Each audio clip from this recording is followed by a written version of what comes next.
What's up, everybody, and welcome to Growing Up Gaming, your weekly podcast where we meet a new person of the internet to discuss their childhood with gaming and how it inspired their lives today. My name is Mitch Power. Again, thank you guys so much for returning each and every week to the show. I hope you're subscribing there on iTunes or Google Play, or you're checking us out on Spotify or YouTube. If you're checking out the show, any of those methods, I really do appreciate it. This week on the show, we have our guest. His name is Brent Johnson. Met this man with the help of everybody else on Twitter, just being very cool and sharing my podcast with other people, and we got in touch and we're able to record an episode, so you can definitely hear all of the cool stories he has.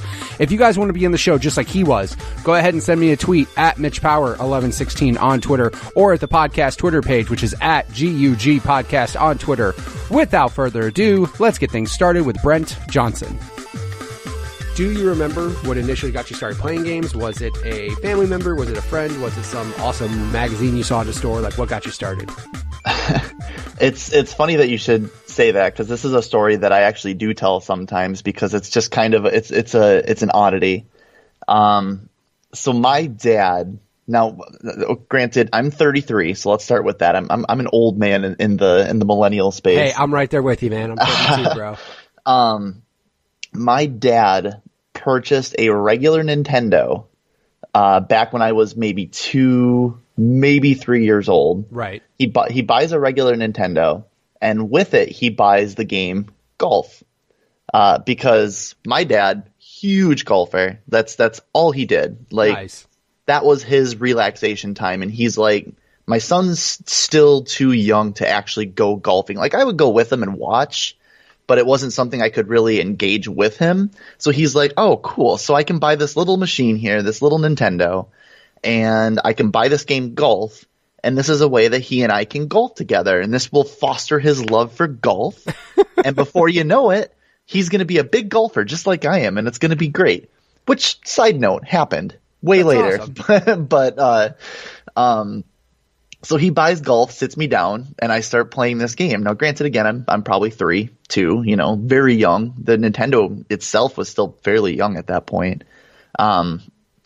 So I'm sitting down playing. I'm like, this is great. Like, I'm touching the buttons and it's doing the thing, and I feel like I can golf, and like I'm beating my dad at golf, which to me was a big deal, of course. Well, of course, but in the back of his head, he's like, man, if you were out on a real course, bro. 100%. If this was real golf, he would have crushed me. He has that competitive spirit, right? So we play that for a while. It's great. Well, just down the road is a little mom and pop video rental store called Lucky Nickel. So that he sounds takes mom and pop as shit. By oh the way. Yeah, like that sounds super mom and pop shop. Yeah, it's one of those, like, you can buy a couple sandwiches, just a really, like, low key mom and pop place, and they're like, oh, and by the way, we got some videos in case somebody wants them. Right. Well, so they have a bunch of video games there too. This is kind of like the new thing. So my dad's like, oh, cool, we'll take you to the Lucky Nickel and we'll pick up a couple games for you to try out. Well, I get to Lucky Nickel, and what do I see but Mickey Mouse? The regular Nintendo game, Mickey Mouse, and I'm like, whoa, slow down. So I can not only be watching Mickey Mouse, but I actually am Mickey Mouse. I'm the one controlling him. Right. And from that point on, I was like, this is everything. This is all I want to do. I want to play Mario. I want to play Mickey Mouse, and just whatever other weird things I can find at the game store. And that really sparked my love for gaming. It's been a nonstop roller coaster ride since then. I like how your dad definitely, he at least, because again, golf is definitely something that, I'm not saying kids can't play golf, but also for you to keep up with him, you can't at that age. Like, no. I mean, your mind's just, you can't pay attention to something that long unless it is video games or TV. Like, yeah. If you're a kid trying to, like, I can't imagine taking my 3-year-old out on a golf course and be like, all right, pay attention to this game. She would be like, I don't want to do any of that shit. Like, I want to do something else. So at least it was cool for him to try to find some sort of common ground and everything. And at least it worked, right? How much would it backfired if you were just like, this golf game sucks, this is way better, and he would just been like crushed. He's like, mine, it backfired. I shouldn't have done this. And that was the thing too, is I actually, like, golf didn't come to me until maybe I was in junior high school. So like there was a long stretch where his whole plan backfired. Like, for me, he introduced me to video games, and video games was my new thing. It had nothing to do with golf.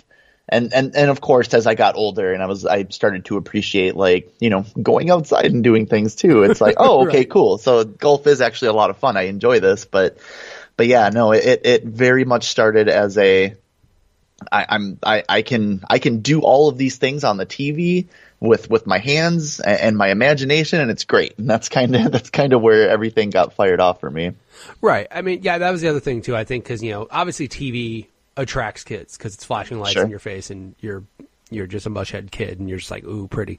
But as soon as you get to the point where you realize you have an input on something on the TV, I mean, that's the same type of magic that happened when video games first came out on a home console. Like, I remember, like, I was watching they have those CNN documentaries, like the 70s and the 80s and all that stuff. Yeah. And there was, like, a part about video games and how, like, video games showed up in the home and how, like, people were losing their shit, basically. They were just like, this is the arcade, this is Pac-Man in my house, this is great. Like, people losing their minds. So I think, though, every kind of kid has that feature once they get to the point where they realize they have an input into something on a screen. You know, same thing when kids, especially, here's the only thing that sucks now. Kids are so stupid, they think everything's a touchscreen because now there's so many touchscreen devices out there that they just assume shit's a touchscreen. I don't know how many times I had to tell my 3-year-old, hey, do not touch my 65-inch 4K TV, please. That doesn't do shit on that thing, please. But as soon as it clicks in their head, like, oh, this thing's a touchscreen, like, they pick up on it so easy, and it's just so easy to work. And I'm just like, I think it was the same thing for us. Like, as soon as we picked up a controller, we immediately just knew what was going on. And at least your dad was just like, again, common ground, golf. But then, Mickey Mouse. I mean, that was the thing, though, is like, licensed games back then were hit or miss because some were really good, but then some just completely preyed on the fact that you love this franchise so much, you'd buy it, and then you find out it's a dog shit game. Oh, God, yeah. I remember playing a lot of games like that back in the day, and even to this day still, sometimes I get sucked in by things I probably shouldn't, but especially back then when it was just a cash grab, like, hey, we're going to slap whoever's name on this. Like, there was a Bugs Bunny game that I think I had that was just the worst. Like, it had nothing to do with Bugs Bunny. You played as Bugs Bunny, and I'm pretty sure Yosemite Sam was chasing you the whole time. Kids, ask your parents. But Yosemite Sam was chasing you literally the entire time, and I'm like, I don't know what's going on. I don't know what I'm supposed to do. But I'm digging the fact that I'm Bugs Bunny right now. Right?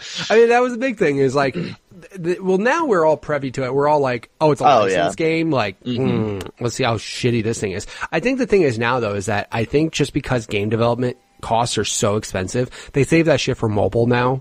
Like, sure.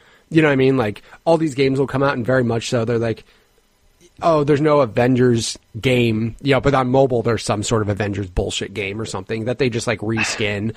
Like that happens, but sometimes it still happens. I mean, I'm trying to think of the most recent, like, I mean, Jurassic World had that like Zoo Creator or Zoo Tycoon type of deal where you had like build a park and stuff. So I mean, I guess that's like Evolution, I think it was. Yeah, I think that might be. I mean, minus like Kingdom Hearts, because I mean, there's a lot of Disney characters in there, but like that's Kingdom Hearts is that's years of unpacking to do. Yeah, right exactly. There. Yeah, even if you did play all of them, who the fuck knows if you remember the story, dude? It sucks because like I'm a huge Kingdom Hearts fan, and I remember like playing these games, but then like by the time Kingdom Hearts 3 came out 10 years later, I was like, I don't remember shit. And I would watch YouTube videos trying to remember the story. I didn't have time to go back and play through 6 video games. So I was like, let's just watch this. And I would watch a 30-minute story, and I'm like, I think I get it. Like, it's still out there. But yeah, I mean, very much, like a lot of the times, though, licensed games don't really happen just because that stigma that was out there. I think it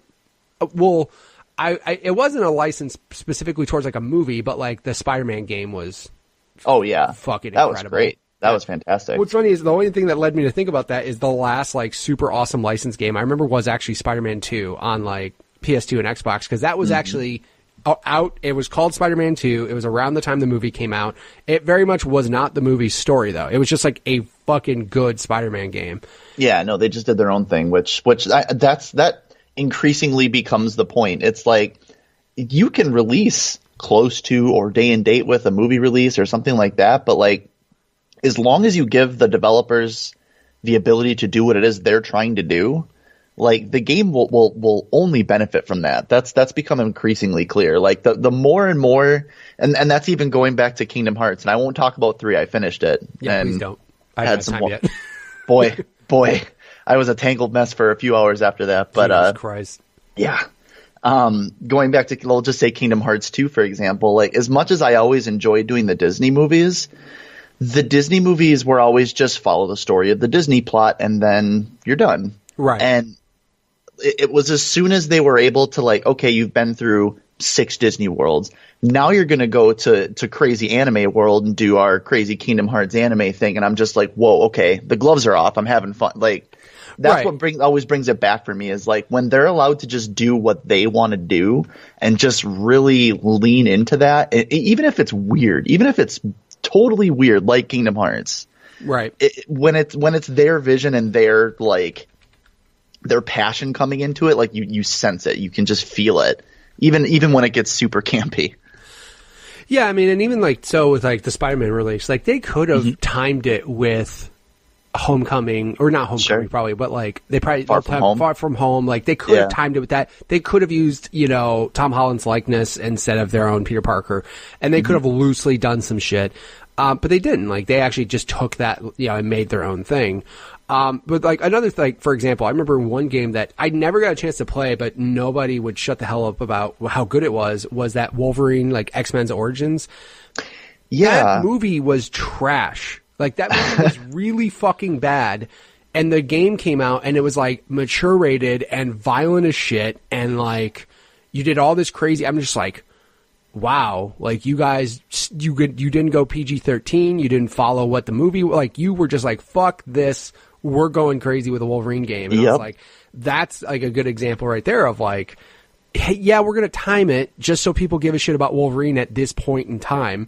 But then we're going to go nuts and do whatever the hell we want with it. So that's always a good thing when they do that. And that's why, certain things like Marvel's got so many good movies out there that they could tie in some sort of game, but also too, it's a matter, I like what they're doing now though, where they're just giving the right people the right games. Like, yes, Insomniac was the best people to make a Spider-Man game ever. Like they were fucking, like after Sunset Overdrive and how they got the mechanics of like traversing a city and all that movement, shit down. Yeah, I was like, as soon as I heard Insomniac was making it, I was like, holy shit, this is going to be like one of the best games. And it was, surprisingly. Like it was really fucking good. But yeah, I mean, certain games though, I mean, I'm glad that they respect certain franchises to where they don't do that. Mobile seems entirely different though. Like it seems like they just don't give a shit. Like mobile, they're just like, it's a mobile game. Like that's like a stigma, it's just like, this is a mobile game. We don't care if Deadpool's in this like fighting game or whatever. Who cares? It's funny because when they do a mobile game right, it's so good. Like Florence was one of my favorite games last year that I played, and that was mobile done right. It just used mobile in a way that would only work on mobile, and it wasn't cash grabby. You paid $5 or $3, whatever it was at the time, and it was like a bite-sized 45-minute experience. And I walked out of it feeling things, and I'm like, man, this is awesome. Like mobile is a platform that I truly believe can be good. It's just nobody gives it the care that it deserves. That's like with everybody, and like everybody dumping on this Diablo Immortals that's coming up pretty soon here. I want, as much as everybody else, I've been playing a boatload of Diablo 3 lately on PS4. Like since this new season started, most I've ever been into Diablo 3. Like, I would love nothing more than for a real Diablo 4. And, like, we know they're making it. We know it's coming. But they're also doing this thing. And I just feel like that game can be good. Blizzard has a way of making things good.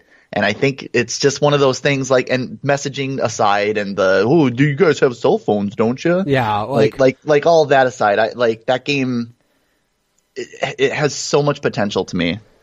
It's so shitty how like one message can fucking, I'm not gonna say ruin a game, but like severely cripple, or just a product in general. Like PS3 when it got launched, you'll get a second job. Like really? you think I'm just going to go fucking work for you harder to get your product? Or, like Don Matrick, like, oh, if you want a console that doesn't require the internet, there's the Xbox 360. Like, you motherfucker. Like, you are just, and then, same thing with the phone thing. Like, you guys don't have phones? Like, you're just pissing off everyone here right now. That turned into such an ugly thing because I didn't watch it live, but I watched a lot of replays, and it was fans being ugly towards the developers. And then it was the developers who are not trained to say things appropriately. Yeah, they're not coming back with like, trained. You guys are being a bunch of fucks, kind of. So we're gonna say what we want to say. Like, you didn't even give us a chance. You didn't even play the damn game, and you're gonna sit here and be like, "Is this an April Fool's joke?" Oh, it's like, get out of here. Just go away. I would have I would have had so much more respect if they were like, you guys are being a bunch of fucks right now. I would have been like, yo! I wonder if that dude, I wonder, unfortunately Blizzard and, they're laying a bunch of people off. Hopefully that dude isn't one of them, because that guy would have been like, you guys are being a bunch of fucks right now. But back then also too, I mean, we didn't have the thrill of the internet to tell us if licensed games were good or not. No. So, yeah, I mean, we had to take chances and shit, unfortunately. As far as it goes with gaming, like back then, did you have any like brothers or sisters or anything playing games with you? Or, I mean, obviously your dad played golf with you because he was like, please like golf. But did you have anybody else playing games with you? No. So I've always been an only child. It shows in some terrible ways sometimes, but I've always been an only child, so I've always been extremely self-sufficient to the point where like single player games and just like story focused things have always been my jam because it was just me hanging out. You know, I had friends came over, we played games, like that all happened. But like people aren't always around, especially when you don't have brothers and sisters. So it's like, I'm perfectly content spending 6-8 hours. My mom looks back and she's like, you could have not even been in the house. Like I would just zone into, cause I got into JRPGs and strategy RPGs very early in life. I was gonna say, that'll take up your whole goddamn life. Oh boy. Yeah. Like my mom remembers some of the songs from like Final Fantasy 2, well 4, but 2. And Final Fantasy 6, because I would continually rent the games, beat them, start them over, do it like just over and over. That was just my jam. I don't know what it was. I mean, the thing is too, though, is like, I mean, it makes a lot of sense though, because again, you were an only child. That's not like you had a ton of people to play co-op games with. So I mean, like for example, when I look back on my history with gaming, like around the NES, it was, not too many people. I didn't feel like we played too much. I played too much with other people, but like when I got my Genesis, it was like NBA Jam, Mortal Kombat. And if I had those by myself, I wouldn't give a shit. I would be like, no, I don't want to play these games. But because I had other friends in the neighborhood who played all the time with, I played with, that's why I focused so much on like the multiplayer shit in that era specifically. Yeah. Like, if I did not have my sisters didn't really play games with me, but literally my friends I had probably at least four friends in the neighborhood that I would see daily that pretty much could have been my brother. Like, you know what I mean? So like we played games together all the time to the point where most single player shit I really didn't play too much until like later in life, especially now, because when you get old and you have a family and shit, you don't have friends. So, like it's no time. Yeah, it's just no time. So I mean, certain things like, but it makes sense though if you have, if you're a single child, and I'm not saying obviously, you said you had friends and stuff, but if they're not on a consistent basis, then I can imagine where single player games would be a lot better off. Yeah, and don't get me wrong, like I definitely played a lot of like, Street Fighter, Mortal Kombat, that I have a buddy who's like to this day still one of my best friends, shout out Joe. He was always way better at fighting games than me because that was his everything. That was the thing he cared the most about. So like for me, I would show up and we would play, but he would just ruin me over and over. And that was the extent of my multiplayer games, probably until the N64 when he started getting like GoldenEye and Star Fox and stuff like that. Yeah, especially that console's focus on multiplayer was so goddamn big. Like you couldn't play a game that was almost not multiplayer on that system. Like so many of them focused on multiplayer. Well, let me phrase it. some of the first party Mario, Zelda, obviously those are single player, but like even Mario Party, Mario Kart, Mario, like all these games that came out for it, Mario Golf, like all of these were so focused on multiplayer, especially with that console. Mm-hmm. So it's like, it's hard to like think, oh, I only played single player games in the 64. Like, shit, really? Like that's how I felt with PlayStation. Cause like PlayStation for me, it's funny because I still had those people that played games all the time, but all these amazing single player games were coming out to the point where like we were just taking turns playing single player games instead of like doing co-op shit like Metal Gear, Resident Evil, Silent Hill, Final Fantasy VII, like all these games, we would still hang out and play the games together and watch it, but it was just passing the controller back and forth and shit. Like that's how I ended up being on that console. But yeah, with 64, dude. I mean, I've said it before. I don't know if Nintendo was like, you better have 4 players in this game, but they sure felt like it. Because like every fucking game felt like it had multiplayer. Even if it didn't, South Park, the video game, had 4-player co-op. Like, I remember that, yeah. Fuck? Like, that game was something else. Again, I don't even another know. license Like, game that we had hope in, and it was fucking trash. Like, yeah.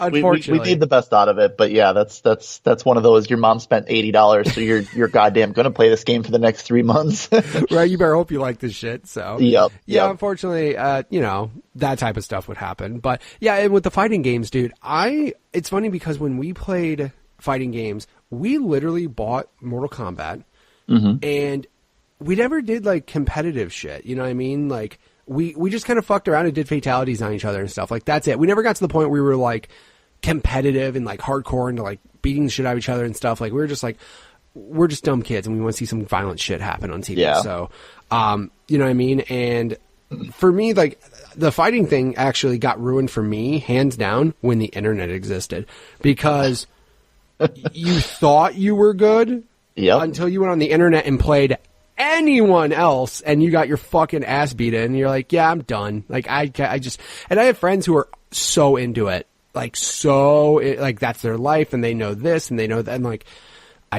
I was like, dude, I can't keep up with this shit, man. I'm just getting my head stomped in. This is not fun anymore. I think the Mortal Kombat reboot, when that came out on 360, that kind of revitalized some of it. Cause again, it's like, well, it also had a really good single player for a fighting game. Yeah, it did. Like, you know what I mean? It was good. Like for the most part, I had a really good time with that. And like, even like the new Mortal Kombat games look fun.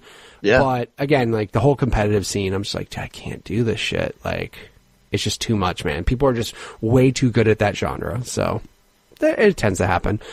Did you continue? So obviously you said JRPGs. So you didn't have a Genesis. I did. What the fuck? So being, again, only child, like I got pretty much every new console that came out up until... Oh yeah, that's right. Only child. Yeah. I mean, hey, right there. There's your benefit of your only child right there. Yeah. Like, yo, I want this. And what are you I had say? No, I had have a to buy Super Nintendo, a Genesis, I had an N64, a PlayStation. God damn. I got the PS2 right away. By the PS3, I was buying my own. But that was pretty much whenever a big new console came out that I wanted. Like, that was going to be my big Christmas gift that year. Of course, yeah. Like, I mean, I even had a Sega CD, you know, like I if there was a good JRPG, and I'll tell you what, when the Sega Saturn versus Sony PlayStation debate came out before I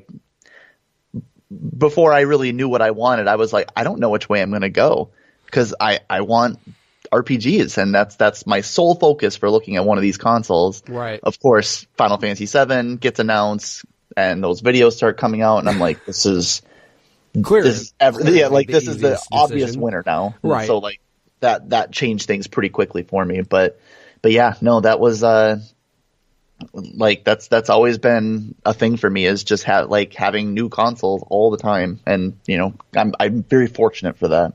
Yeah, I was gonna say, because like, I mean, obviously some people, if you had, so they either were in two boats, either you had a brother or sister, so like one person could ask for one year, one person could ask for one the other year, right?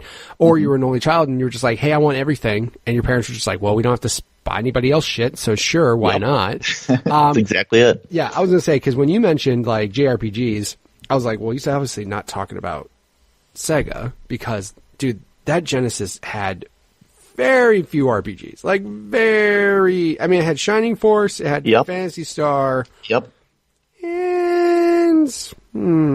I want to say that's close to it. Like, not a whole lot else.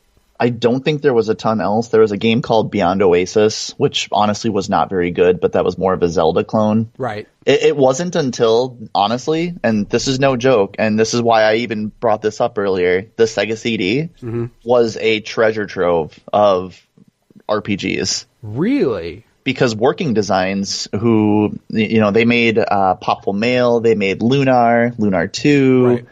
Like, they were bringing a lot of those JRPGs over from Japan and putting them on the Sega CD, and I was like, so Lunar married everything that is my core at this point. It was a JRPG with voice acting and anime cutscenes, and I'm just like blown away by this, and I'm like, I have to be a part of this now. Like, this is the greatest thing I've ever seen. And again, that Sega CD with that full motion video, dude. Oh, yeah, because Final Fantasies, I don't think, had voice acting until 10?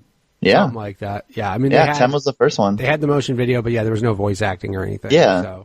So that was such a novel thing to me to be like, oh my God, I can, like, when I would get to it, I would make save points before each of the, like, anime cutscenes so I could go back and watch them. Like that, I was just like, this is literally marrying all of the things I love in one package. So I was like, I got to get a Sega CD now, I guess. It's not something I ever thought I would say, but here we are. I was going to say, most people didn't say that shit because that thing failed and was not good overall. But I mean, again, you had certain games, man, that you were wanting, man. That's what would happen. Yeah, I mean, you would want that so badly. And yeah, I mean, it's, some people have been driven to buy consoles for many different reasons, and sometimes it works out well and sometimes it doesn't. But yeah, I mean, as long as you got games that you enjoyed playing on it, how can you shit on it? You know what I mean? Exactly. Like, so yeah. So and I was gonna say, because like, yeah, other than that though, because like when you think JRPGs in that 16-bit generation, you're like, oh, Super Nintendo, easily, by far, like, by far, right? Like that's just, I can't think. Like I said, when I think back of RPGs, because I really didn't get into RPGs until PlayStation, because I mean, for the most part, there wasn't that kind of genre on Genesis, and like, also too though, in a way, during that time, I was just kind of a dumb kid, and I was just like, what's popular? And I just kind of played, Street Fighter, Mortal Kombat, NBA Jam. I would try like every Sega franchise to give it a shot and hope it's good. And I was like let down at times. I was like Comic Zone, Vector Man, Echo the Dolphin, and Sonic. Of course. Oh yeah, I mean, I think if you had a Sega or Genesis and you did not have Sonic, something was fucking wrong with you. Oh yeah, you're missing out. It came with it for like 90% of its life cycle. It fucking came with it. But then also too, it was just like, this is the game. This is the fucking mascot. You have to. It was the same thing. Like if you had a Super Nintendo and didn't have a Mario game, it was just kind of odd. Like, again, most of the Super Nintendos came with Mario, but still, it was just like, wow, you don't have a Mario game? That's kind of weird. Like, some people just, like you said, your dad bought a Nintendo and bought golf. Like, he didn't give a shit about Mario. He's just like, golf? No. Like, yeah, exactly. Right? Did your dad, besides golf, did your dad ever continue to play games or anything like that? Or was golf his, like, one and only one-hit wonder jam? That was it? He would kind of pop in and out sometimes. It was always, he never got into, like, playing Resident Evil or anything like that. But for him, it was always... Like, I remember one that he and I got really deep into at one point was Jet Moto for the original PlayStation. Yep.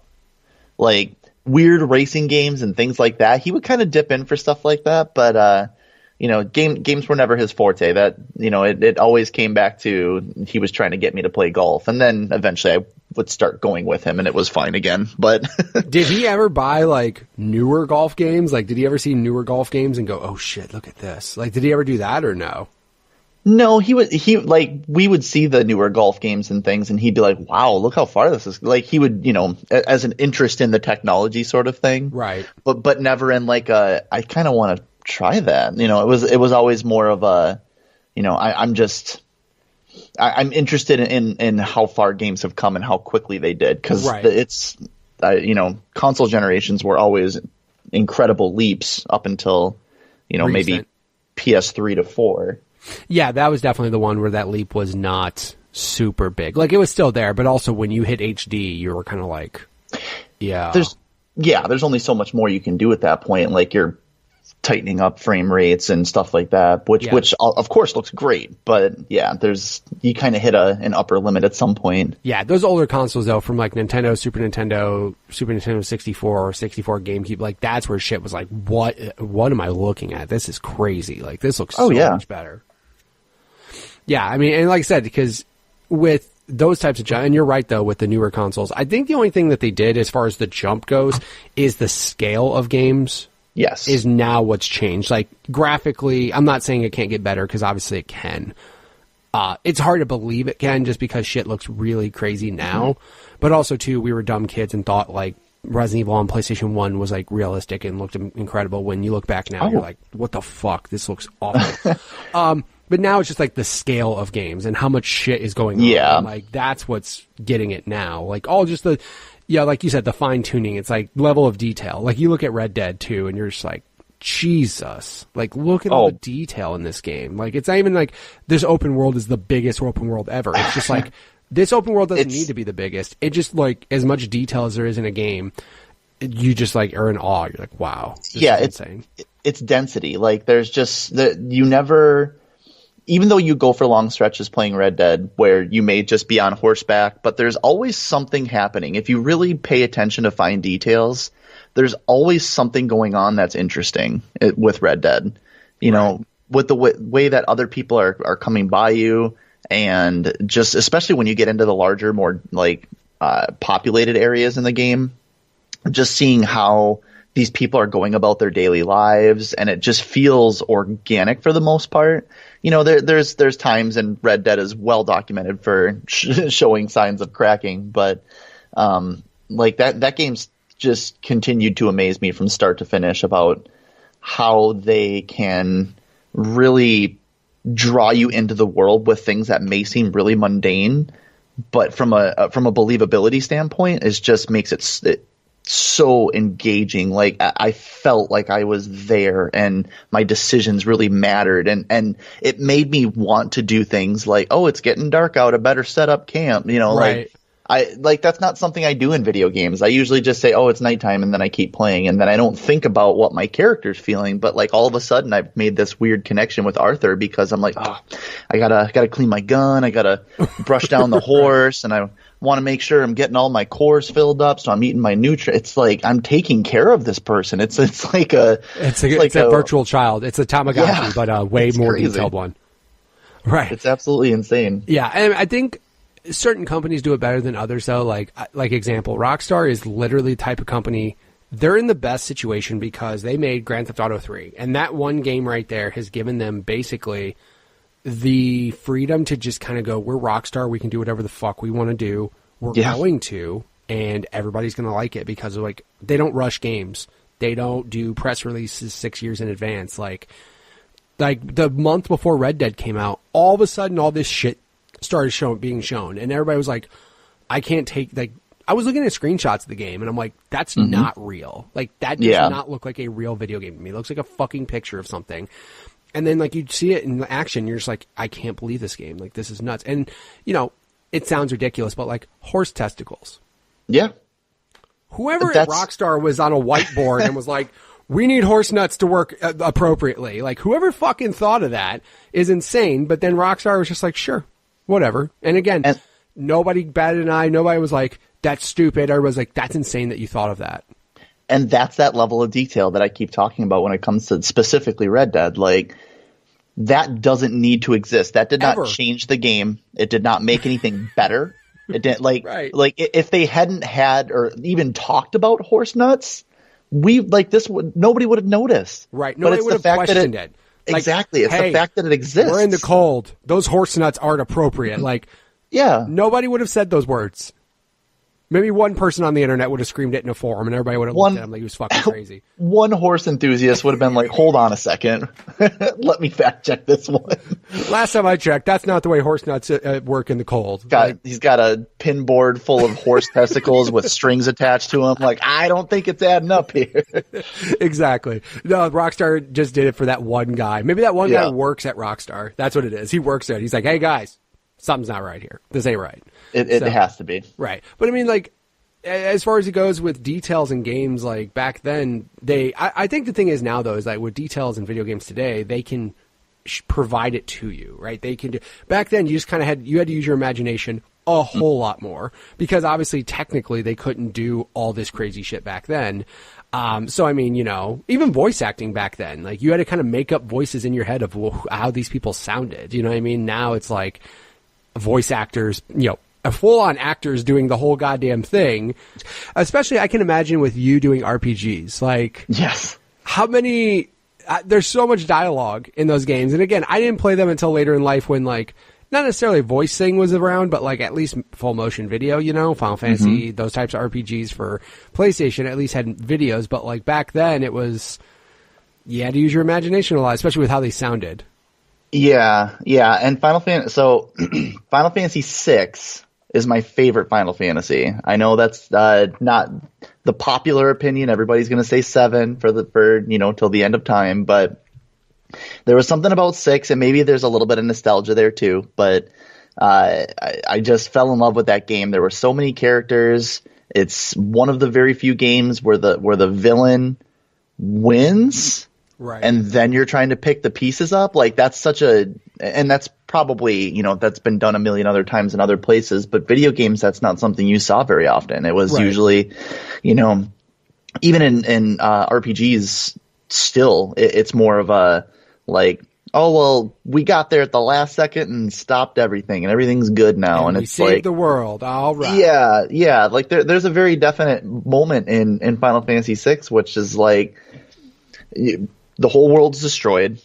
Your party's split up. You failed miserably. And now the rest of humanity is trying to like pick up the pieces and mend their lives. And it's like, for me being as young as I was at the time, I mean, I must have been still in grade school when I'm playing this game. Like, I don't even know if the gravity really hit me. Right. Or like exactly. the moments thereafter where one of the main characters like throws herself off a cliff. In an apparent suicide, it's like, wow, this is heavy shit. Exactly, and like imagination plays a huge role in like trying to piece all of that together because like you get the visual representation, but like especially at a younger age, trying to connect those dots sometimes wasn't always incredibly easy. So I mean, imagination played a huge role in a lot of things that happened back in those games because all of the characters for the most part were static images and exactly. Not really facial expressions. Now like they can motion capture so much, and I mean like it looks like a full-on movie. Like and also when you're older and you have like emotions and you have like thoughts and shit developed brains, correct? Yeah, I mean like example, if people didn't get sad as fuck playing the first part of The Last of Us, like that first opening scene, you didn't fucking get sad at all. Something's wrong with you because that was so well acted. And again, like now they can do not only the voice acting, but they do facial animation. Not only do they do facial animation, but then they do actual like motion capture of the actors doing it, like as if they're actually filming like a movie or something. Except for they just have a little tiny balls all over the place. Like it's crazy what they're doing now, and like now you don't have to worry about that. Like basically everything's shown off to you and as real as it can possibly get. And it's only going to get more detailed and everything with the expressions and the acting and it's just gonna get crazy. One thing that video games I think benefited from its growth as a medium is back in those days, like in Final Fantasy VI time during these deep moments, like they didn't have voice acting. They didn't have facial animation. So you inferred a lot of the emotion that's occurring due to the music that was playing. So like when something would hit and it was like the sad theme, you're like, oh, I'm sad. This sucks. Okay, hold on. And like you kind of get that. You get to a point now in video games where video games knows how to use sound and music so well that they can then take that mastery that they've developed for years and years and then layer on these, like going back to your Last of Us. I mean, I bawled, like not teary eyed or not like, choked up. Like I straight bawled at the end of that because I have a younger daughter I think that's what fucked you up. Is it? Oh my God! Like when you have kids and you watch that, you're like, "This is real." I would be a fucking puddle of a person if they this did happened to my child. Such a good job in the beginning of the game, like establishing their relationship, and you're like, man, these two really are. These two look out for each other, and then that quick, like it's just all gone, and the music hits, and Troy Baker's expert performance. I mean, I've watched I've watched that scene. Shit. Yes, I've watched that scene, like not from the game, but like him voice acting it and just acting it, and I bawled there because I'm like, oh my God, how did he do this? How did he get himself to this point? Like, it's that was masterful. I can't say enough good about that. But just the way that they've taken everything they've learned and continued to layer things on top of it, it's made the medium so much better for it. What's funny is I didn't even think about music. You know what I mean? Like music alone, like that could change the tone and everything. And that's kind of what they had to work with back then. Because I mean, music was, pretty much the one thing that could help drive like cheerfulness or sadness or anger, or that would be the one thing that would help kind of drive that before they had the voice acting, before they had the motion capture and all that stuff. So that actually does make a lot of sense. One game you bring up, like when you brought up like how shit goes bad, I personally haven't played too many games that were like that, right? Mm-hmm. Until I played Far Cry 5. And like, have you played and beat that game? I've not, but I'm aware of the plot and where that goes. The end, like the best way to describe the end, there's two different endings. Either shit is really, really, really, really bad, or it's just bad. Like, that's the only way it ends. There's no like happy-go-lucky, yay, we saved the day ending. It's like, there are two options, and I remember picking one option, and I was like, Jesus Christ, dude, that's fucking morbid and awful. And I was like, I just go on YouTube, I'm like, let me look up the other option. And I looked up that one, and I was like, shit, that one's not much better. Oh my God. They went at it. They didn't, again, they could have done the easy, here's the bad guy, we killed him, yay. And dude, I was like, wow. When they do that well, it's done so well. And that's something, again, I hate to keep going to Final Fantasy VI, but like, to give you like Far Cry 5 ended on that note, and you're just left with that. So Final Fantasy VI took that next step where it's okay, now we've rebuilt the whole world. The entire world map has changed based on everything that happened. Now you have to go to all these cities, see people struggling lives as they're trying to put themselves back together. And the whole second half of the game is about loss and hope. Like, nobody loses hope. And that's kind of the prevailing theme about the whole thing. But I mean, there's a city full of just children because they've all lost their parents. There's it is deep and dark and goes there and says that, like, it just gives perspective to all the other games where you do save the day and you're like, okay, I'm so glad I saved the day because I saved this village of children from all being orphans. Right. And like, oh man, when you have to see the other side of that at some point, it opens up a lot of insight into what you're trying to fight, and even in other games, it's crazy. I also love how they kind of did that with Avengers: Infinity War. Like, yes. Straight the balls on them to go, here's how it ends, and everybody's like, what? Like, I was in that theater opening day, and when that like title screen, or when the credits came up, everybody in the audience was like, what the fuck? Like, no one was like, okay, cool, what happens in the after credits that makes it better? And nothing happened. And everyone's like, I can't believe this. Like, that leaves, again, though, it's memorable to do stuff like that, because every other movie, it's like, yay, we saved the day, we're so good, we're good people. And like, this one's like, nah, we don't know it. Like, we lost. Like, we're the ones that everyone pinned their hopes and faith into, and we failed. Yeah. And I like that's like a line Star-Lord says. He goes, "Did we just lose?" I'm like, "Oh, I fucking think you did. Oh my God, this is crazy." Yeah. Like that's a plot device that not enough media uses, and I think that's so super interesting because you invest all of this into the main characters, and you're like, there's no way they're gonna lose. I mean, that's stupid. Why would they lose? And then when it happens, you're just jaw on the floor, like, exactly. What? Like with Avengers Infinity War, especially knowing that there was a second half to it, you kind of had to expect that something like this would happen. Yeah, I mean, how it happened though is still like. Oh yeah, dude, I give them so much credit. I give them so much credit for making the decision to be like, hey, especially for kids. Kids love these movies, so like, hey, take your kids this movie. We're gonna kill off half of your superheroes, right? And like the kids don't have the sense to say like, well, they're not going to actually completely kill off Spider-Man and Black Panther. Like these are franchises that make money. So like the right. In our adult brains, we're like, well, obviously they come back. Yeah, and the kids' heart, they just saw Spider-Man turn to dust and they're fucking tearing up.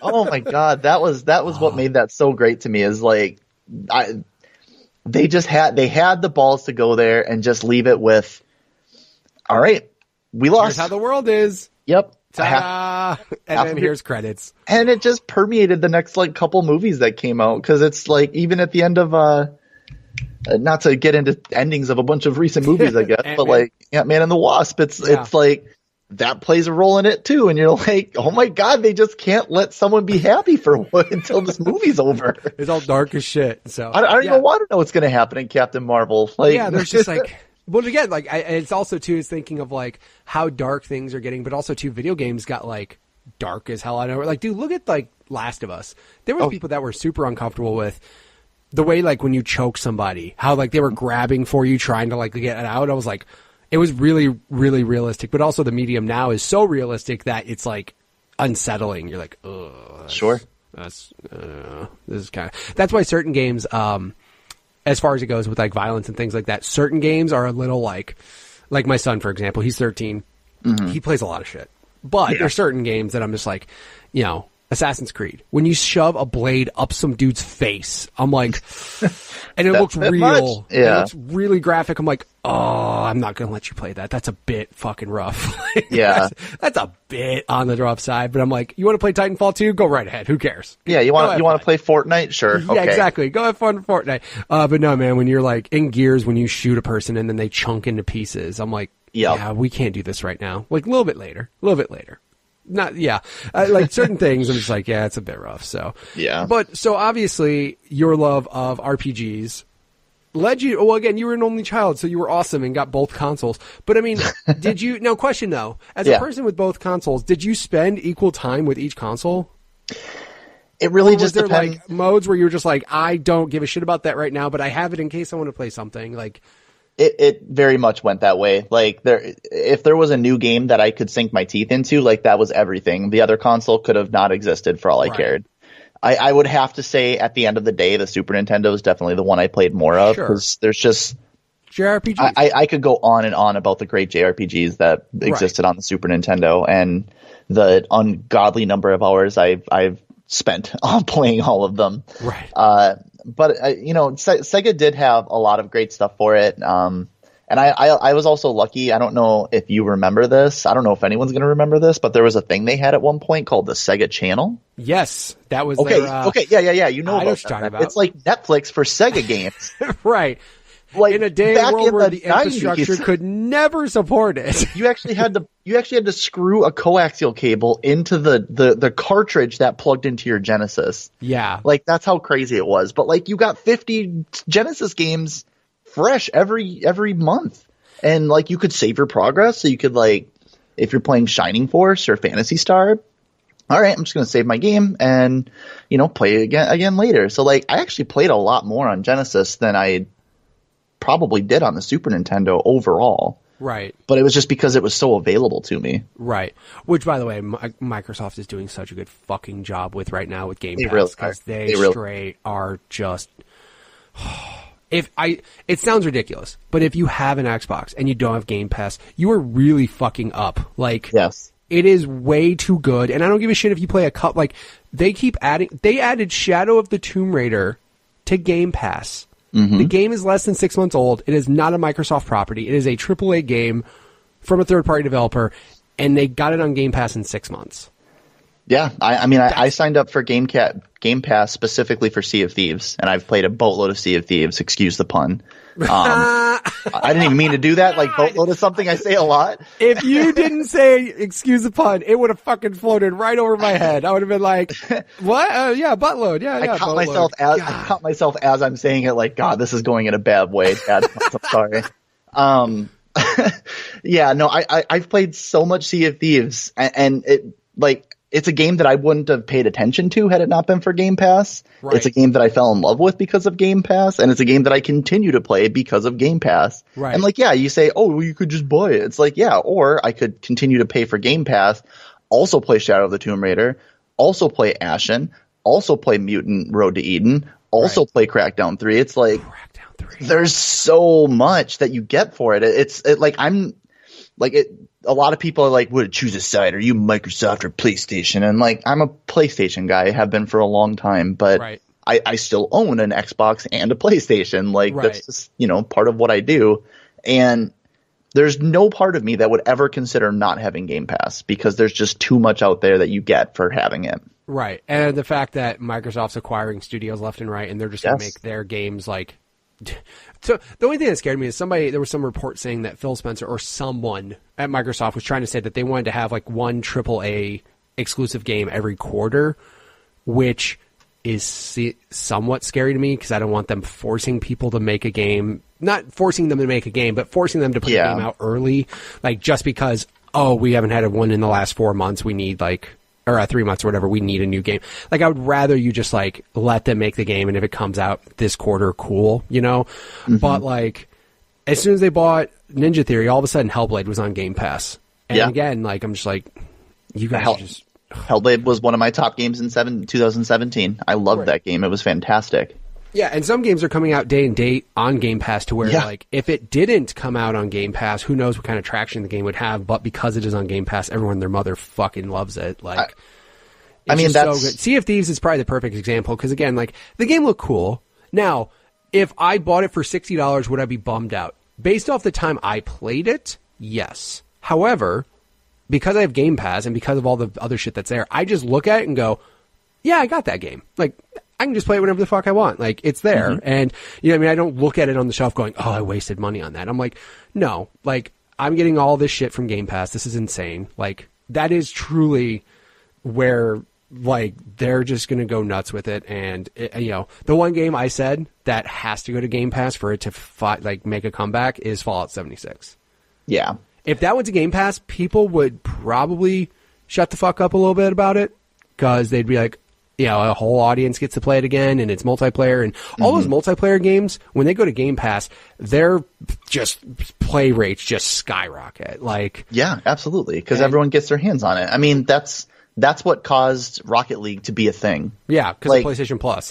Rocket League existed before Rocket League. It was Supersonic Acrobatic Rocket Power Battle Cars. Right. That's legitimately the name of the game. Yeah. I owned it back in the PS3, and it was awesome. Right. So when it never caught on, I was like, all right. And then it came back out as Rocket League, and it Plus blew up because everyone got it for free. And it continues to be super successful because everyone gets to play it for free. Yeah, it's on Game Pass. I mean, now you can't, but... Yeah, now... Well, yeah, I mean, again, if you were lucky enough to have it then, and it's just so crazy how they did... That games like that now come out on such a platform that's free, and they just blow up. Because now... that can kind of be a thing now. Games can come out for free and make a ton of money and be successful without... Fortnite made $2.5 billion last year. I was exactly going to say that. You've got Fortnite that proves the entry cost isn't necessary. And even look at Apex that came out just recently. I just started playing that game finally yesterday, and it is good. It is legitimately good. Real quick, I played that, and me and my friends literally were just playing it last night, and we just looked at it is this more fun than Fortnite right now? And we're like, yeah, it really is. And Respawn, I'm so fucking happy for them because EA shit on them for Titanfall 2 so hard. Let's release Titanfall 2, and then 2 weeks later, fucking Battlefield and COD. I'm like, it was in between Call of Duty and Battlefield. What did you expect? Right. And Titanfall 2 is an incredible game. I like that game still better. The single player of that game is one of the better single players out there. It's so good. And then I was like, as soon as I saw this and I played it, I'm like, I'm in love. Like I was playing it before I recorded this, and as soon as I'm done, I'm going back to play it more. I had one of my buddies send me a message before we started recording that was like, "Hey, do you want to play some Apex right now?" And I'm like, I got a thing first, and then afterwards, yes, 100%. Exactly. It's like as soon as this thing is done, I'm going back to Apex. Yeah, but like, dude, 10 million players in 72 hours. Yeah. And guess what? As funny as it is, as soon as I got it and I played it and I saw how good it was, I wanted to throw money at it. I was like, where do I buy shit? And I'm like, good for you, Respawn. Show EA that you're worth a shit. Like, they can't just fucking throw your game in between two other franchises like that. Like, that game will make them enough money to make Titanfall 3, 4, 5, 6, whatever they want to do. Oh, goodness, yes. They can do whatever they want now. Like, after releasing that, good for you guys. That's definitely my thing is if a game comes out free to play, like, I will spend money on the game if I put the time into it. Sure. And I like even Overwatch, I bought that for $60, but I put hours that I probably shouldn't mention out loud.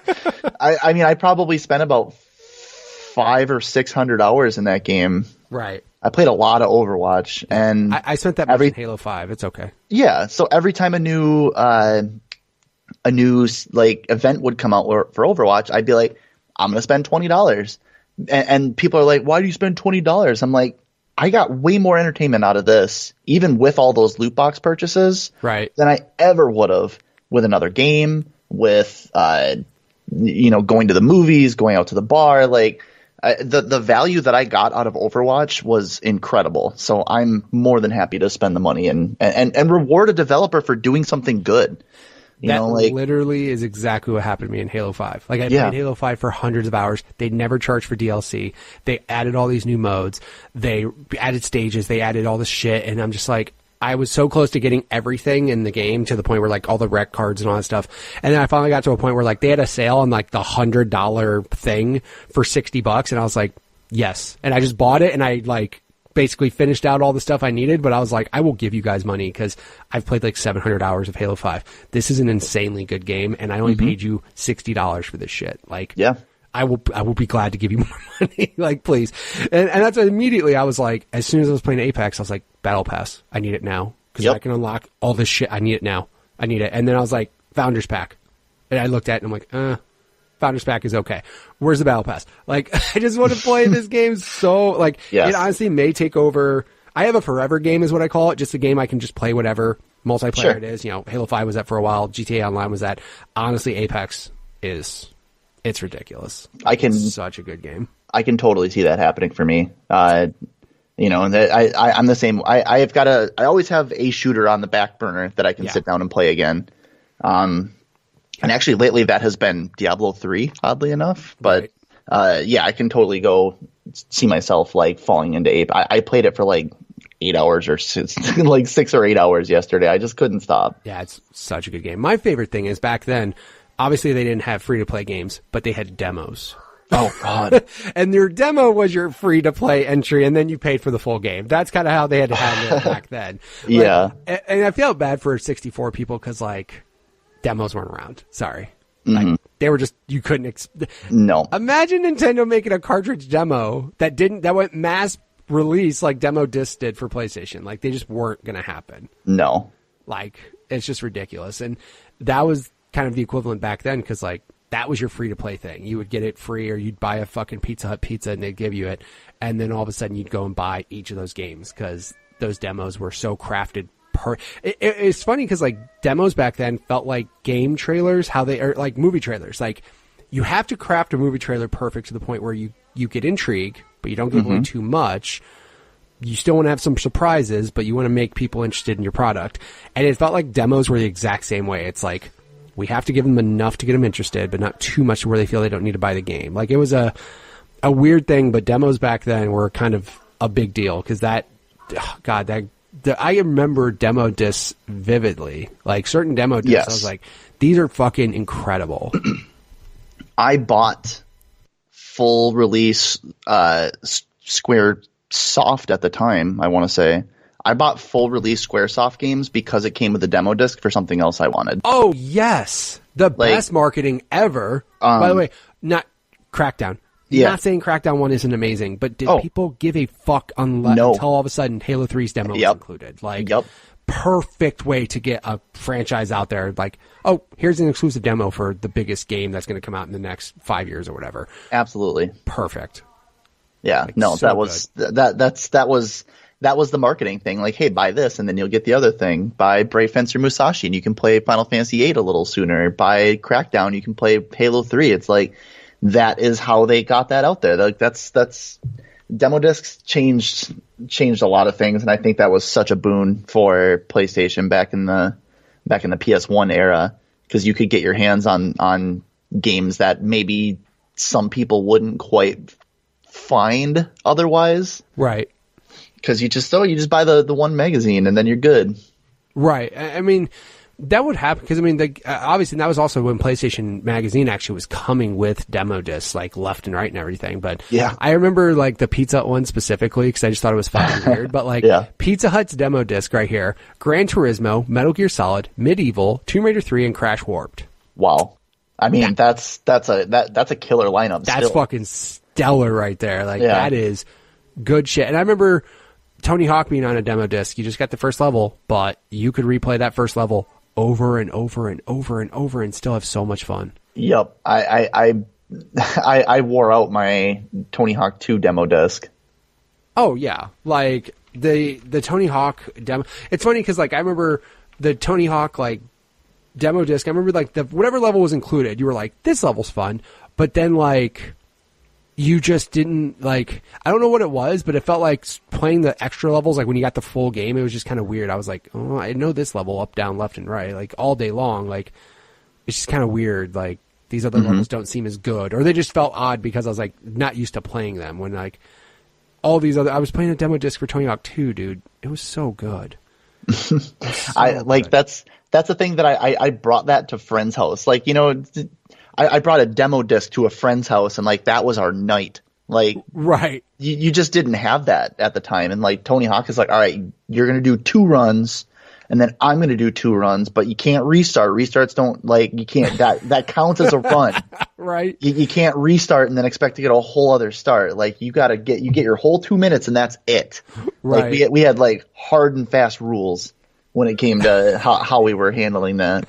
Also, my favorite thing is some of those demo discs, they forced a restart for you to go back to the main menu, but then some you could like pause and restart right at the end and like not have to reload the entire damn demo. I remember that too. Yep. Like certain demos, you're like, oh man, I just want to keep going. I just want to keep going. Just restart. You would never finish the demo, and if you did, you're like, oh shit, now I got to wait longer.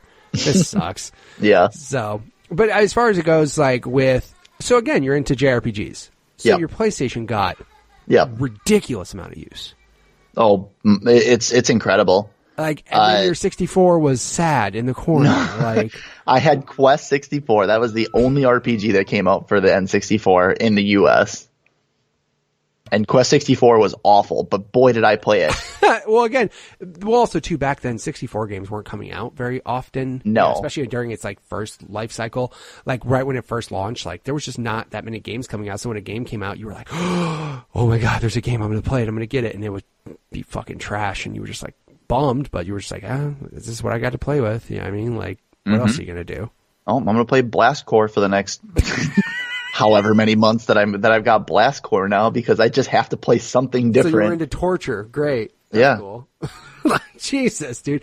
Yeah, but again, like that was back then, man. That's kind of what you had and everything. But also the 64, I felt like PlayStation had your story-based single player games that were incredible. And of course, people say Mario 64 and Zelda. I get it. But like the ratio of like amazing single player games on each of those consoles, like you have to look at PlayStation and go like, this is far better. Oh, absolutely. You know, and Nintendo had great first party titles. They didn't have as much when it came to third party titles. And Sony picked that up and just ran with it, you know, especially getting in bed with Squaresoft as deep as they did. Sure. You know, that was a huge, I mean, Final Fantasy VII was an event, and that was really kind of before games were events. You know what I mean? Right. Yeah, Final Fantasy VII was like a total event, and it was fantastic. I loved it. But then just anything that Squaresoft put out was great. And then you started getting some of those other games like, like the Lunar 1, Lunar 2, they got remakes on the PS1, and Star Ocean came out. Right. And it was just incredible what you started getting for the PlayStation really got in bed, I want to say, with the JRPG crowd pretty heavily. Right. And I think that gave it the initial surge. For sure, and then from there, you started getting your Metal Gears, you started getting your Crash Bandicoots and Spyros, and it catered really well to all audiences at the end of the day. Yeah, logistically though too, it was just far cheaper for people to make games for PlayStation, just because discs alone were just cheaper overall. So I mean, the fact that making a cartridge is expensive as hell, and many companies just look at it and go, oh, I can do video better on this, it's cheaper to make the game, and like all these third-party people. I felt like there was some third-party relationships with 64, but just not nearly as many. Like, no. There never will be either. Like, they're just, if you look back, like, there was certain companies, but also too, they had to design games completely different. Like, certain games just were not going to work on 64 like they would on PlayStation, just because. Dude, look at example, Resident Evil 2. Yeah. Came out on 64, but you're like, this, it's just different. Like, it just, it's something about it. And again, there was some article about like the wizardry that they had to fucking pull off to make that even happen. And I wonder how well it even sold. You know what I mean? Because by then, if you wanted to play Resident Evil, you already had a PlayStation. You know what Absolutely, I mean? So it's just, but again, people think of like PlayStation for the RPGs, but then they think about 64 for GoldenEye and Perfect Dark and Mario Kart and all those different types of which we've already discussed, them just really leaning into multiplayer shit. And again, though, like people think of that system and think that, which again, the whole N64 classic happening and shit, I don't know. Just because so many... I want to say there's enough games that it can, like, it'll sell, obviously, because it's a Nintendo product, and people will buy anything that's got Nintendo on it feels like. But I think there's enough games that you could put a solid 20 on there. I think you could. I guarantee you 95% of them would 100% be friggin' multiplayer or Nintendo first party games. Oh, like, absolutely. 100%. Because I mean, here's the thing though. My conversation falls apart here when I was like, an N64 classic, they don't have the relationship with the third parties. Like, let me rephrase that. Your best third party 64 games are Perfect Dark and Perfect Dark and GoldenEye. Yep. Those aren't happening. Yeah, you can't put those on there. You can't put those on there. Those games have a licensed nightmare. Yep. Microsoft owns Rare, so that's not going to happen. Your WWE awesome wrestling games back in the day, No Mercy, WrestleMania, which were fantastic. Yep. Those aren't happening. Nope. Turok, nobody knows who the fuck owns Turok anymore, like, ever. So it's just like, your third-party selections are going to be next to nothing. So that's why I thought, man, a PlayStation Classic would be awesome. And then they released it, and that thing's a fucking turd. It is not good.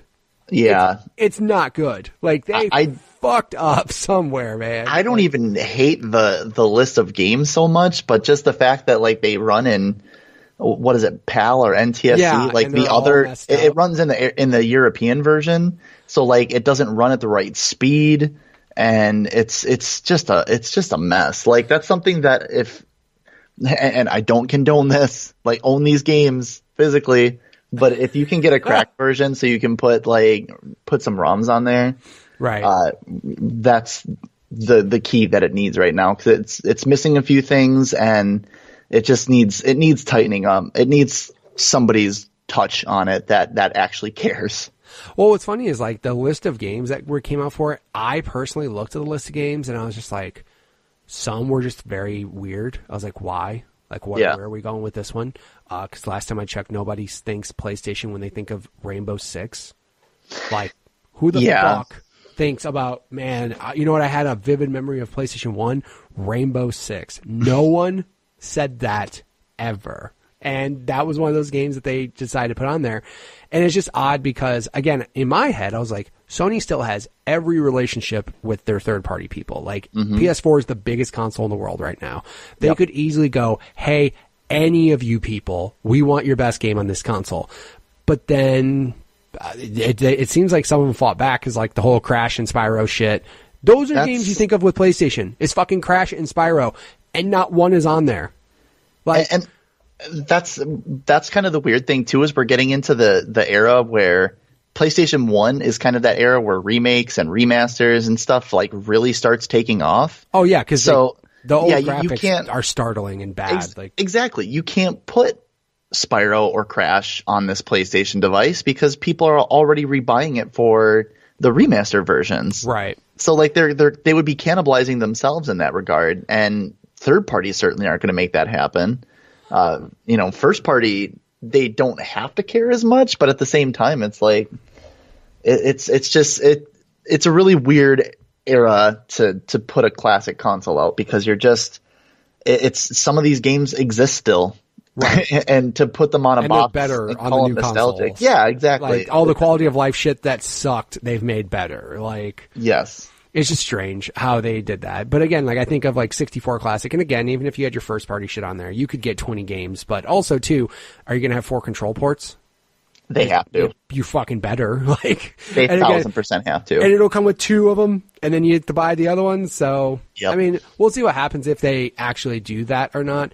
But I mean, regardless, though, like you're right though, a lot of the shit's getting remade, and especially that era is a perfect time for things to be remade, just because the graphics were so. Like, the story is there and the characters are there, but graphically it's like, ugh, like you just can't go back to some of those games and play them because it's just like startling how bad they look compared to now. It's definitely tough. Back then we lost our shit when Metal Gear looked the way it did, but now we're like, games can't look like this today because we've seen much better. So that's the only problem. But again, that's also why they're able to remake Crash and everybody lose their shit, and now they did it with Spyro and other games too. But also too, I mean, it's just, I don't know, it was a very weird thing when that came out, and now you can get it like half off. It's like it's startling how quick that price dropped. I'm like, this shit's been out less than like 2 months and you guys are already like $50 for it. Like no, that thing just was it underwhelmed, it underperformed, and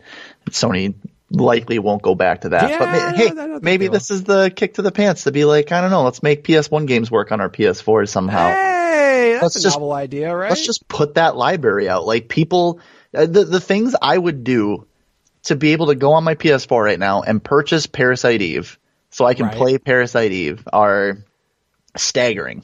Like I own a PS TV that still has a copy of Parasite Eve on it because I just want to play Parasite Eve. Right. I just also love, like, from back in the day, they were like, backward compatibility is not possible, and Xbox is like, hold our beer. Like, we can make this shit happen. Yeah. And they did it with the original Xbox. What the fuck? Like, you guys made it all work. You guys are wizards. And yeah, I mean, everybody who thinks the next console won't support the old shit now, like, obviously it's going to, because like, Sony's going to have to make it. Dude, somebody said, like, do you think the PS5 will have PS4 compatibility? Yes. Are you fucking kidding me? 1,000% it will. If it doesn't, fucking Sony is going in the toilet. There's the architecture is almost identical. Like, you don't even have to do anything. You just have to, put the license on there and call it a day. Yeah, you can do that easily. So, yeah. So as it goes, you're playing games and you get your PS2. Now, were your parents super awesome and got you PlayStation 2, Xbox, and GameCube? So I owned a PlayStation 2, of course, because at that point I was solely in the PlayStation camp at that point. Sure. I did own a GameCube, but later on I didn't get it right away. That was something that took some time, and I never did get an Xbox. Xbox didn't click with me until mid to late through the 360 cycle.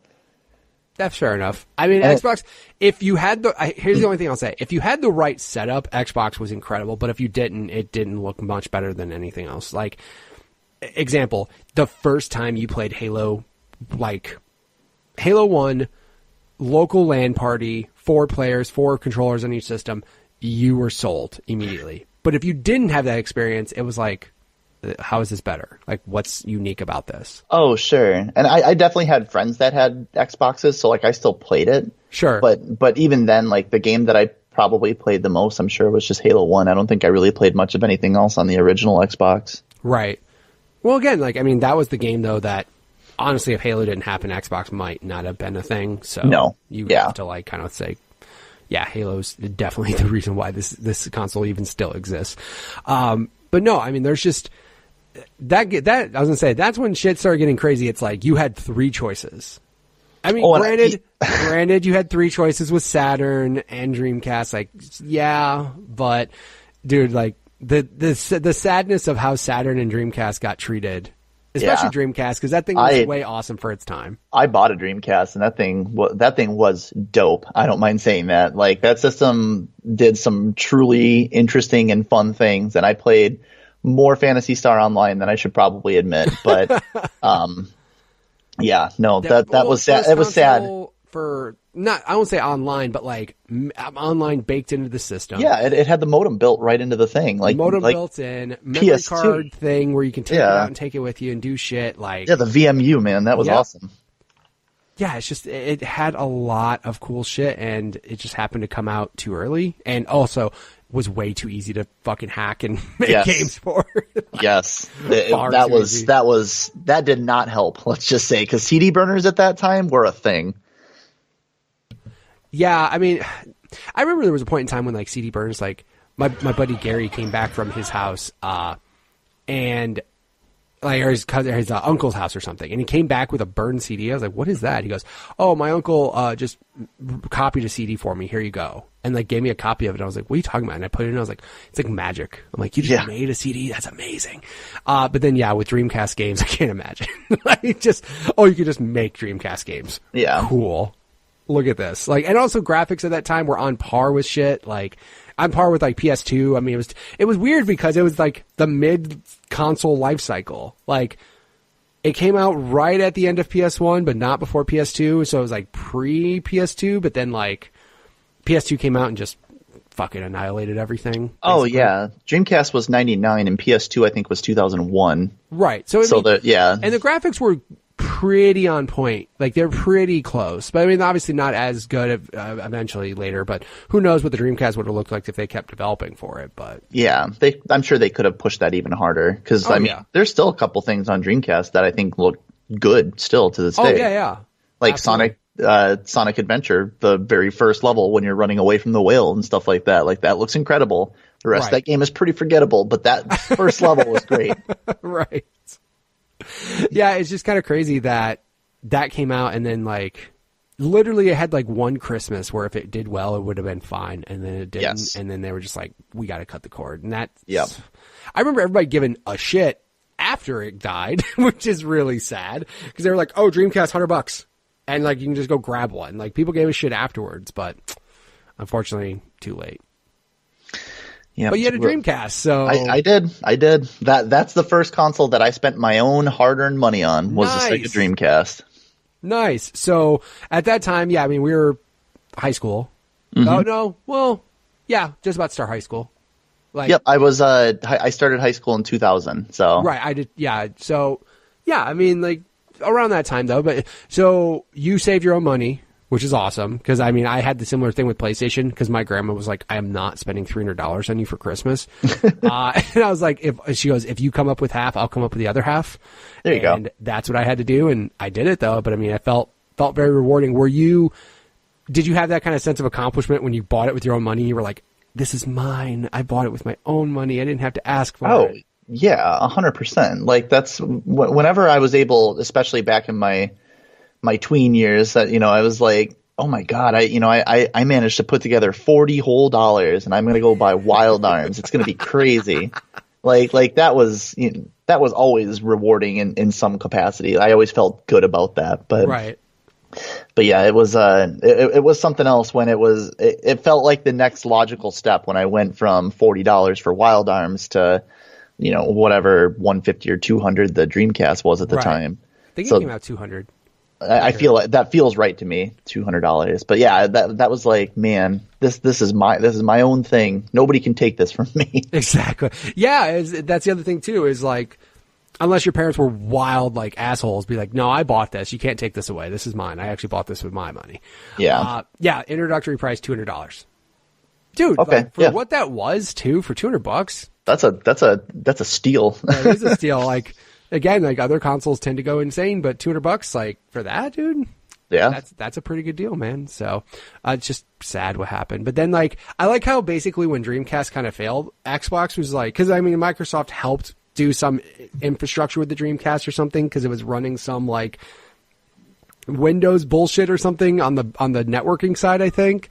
But then, like, I remember as soon as Dreamcast failed, like Xbox started getting like Shenmue and like all the Sega franchises just out of nowhere. I was just like, oh, okay, it's just kind of weird because they were getting a lot of love from Xbox right as that console was. I mean, Sega GT and Jet Set Radio came with Xboxes during like a certain Christmas. Like, okay, it was crazy how Xbox started getting all this love from them, and then like Panzer Dragoon came out on Xbox and didn't for PlayStation. Like, it was just sort of strange because I mean they had some sort of relationship, but then also Peter Moore like used to run Sega during the Dreamcast times, and then all of a sudden, oh hey, he goes and works at Microsoft. Like, wonder how that worked. We can get a bunch. Makes a little game called Fable. You may have heard of it. And he's like, yeah, I got some people I can talk to. Like, let's just, let's get some calls made and get some shit moved over. So, yeah, I mean, it's poor Dreamcast. It's okay though. I mean, Sega, like I said, Sega still makes games now, but it's funny how Sega, like, the most popular game Sega's made in a long time was that Sonic Mania game when like everybody's like, we just like old Sonic. Can we go back to that, please? Yeah, no, that was a labor of love from what I understand and what I've read about it. Right. It's kind of gotten weird because even like Sega's most popular game that they've released lately is not even really their game. It's Persona 5 because they bought Atlas. Right. And yeah, that's actually I mean, as a secondary. Thing, they were the publisher of it, but not really the actual developer there. And that's. Well, again, you're a publisher. You get some money from that, man. Yeah, absolutely. Yeah, they're like, maybe this will make a Sonic Mania 2, question mark? Yeah. No, dude, Persona 5, yeah. I mean, the only thing I wish, and it sucks, and it's just and I get it, I wish Xbox got more love from JRPGs, but it straight doesn't. Like, no. And I get why. Yeah. You know, like, I get it. But, like, example, Kingdom Hearts 3 came out on Xbox One. It looks best on Xbox One X. Like, it looks incredible. You can't play 1 through everything else on it. No, like, can't. They just straight didn't give a fuck to release it. And like, they basically said like, hey, when's it coming out? And the director is pretty much honest. He goes, hey, if you guys give a fuck about 3, maybe we'll put this out. Yeah. Like, let's see how 3 sells on your console before we do it. Because if you look in Japan, Xbox sales are depressing. I love getting the Japanese sales charts, and it's like, oh, the top selling thing is the PlayStation Vita for some reason, and the DS is second, Switch is third, or whatever. And always at the very footnote, just in like small tiny prints, like, oh, an Xbox sold 150 across the entire country. Exactly, like the whole country, 12 people fucking bought a console. Like, and you know that every one of them are like Americans currently living in Japan. Like, yeah, exactly. It's not actual Japanese people. You're probably right there. Yeah, I remember like that. Man, God damn it, that's probably true. Like, it's all people in the army stationed in Japan, they're just like, we got to get ourselves some Xbox. We can't do this PlayStation shit. Like, 100%. Yeah, but again, like over here they sell well. But the only thing that's encouraging is the top sold game on the Xbox store right now. Top paid game is Kingdom Hearts 3. So I'm like, that's encouraging. Just keep going. But things like for example, in your case, you love JRPGs. You wouldn't look at an Xbox right now. You would be like, no, like there's no JRPGs for this shit at all. Well, and I'm even in a really weird spot now where it's like a lot of the games that come to Xbox exclusively, I have a gaming PC. So you don't, I don't really, my Xbox I legitimately use for Netflix and Crunchyroll and Funimation.